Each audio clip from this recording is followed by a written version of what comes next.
welcome back to our next vlog.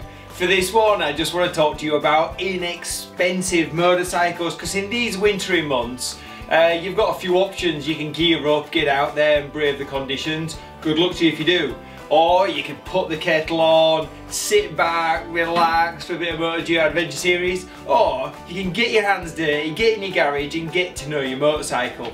Now, inexpensive motorcycles like these are a great place for you just to get to know your motorcycle. Because if you've got a motorcycle and you don't know what you're doing, the last thing you want to do is start working on your own bike and then break something and it costs you a fortune. So inexpensive bikes, we've got this one, 200 bucks. I bought it in New York, rode it across America, had an absolutely epic adventure. Love this bike, love the memories from it, inexpensive, so yeah, what a great place to start. This one I saw for 300 bucks. My dad, Metric Method and myself put some time into it, took it to Bonneville, ripped down the salt, went flat out. Love this machine, loads to do on this in the future. And then we have this Indian, it's got pedals. I love this thing, look at it, it's a right rust bucket, but I don't know too much about 4-strokes. I was brought up around 2-stroke engines. My dad had me in the garage tinkering on my old 2-stroke engine, so I'm real familiar with a 2-stroke engine. 4-strokes, however, are a bit of my Achilles heel. So what a great place to start. Something small like this,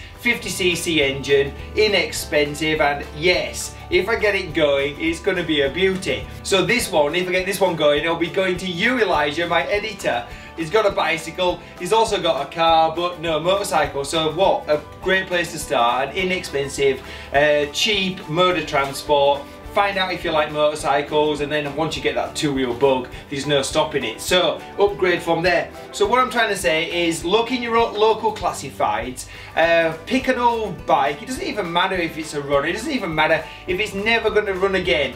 What you're going to do is get it in that garage, get yourself some tools and start pulling it apart. Some great tutorials on YouTube. Have a good search around, so for whatever part of the bike you're working on, you can usually find a tutorial that will walk you through it.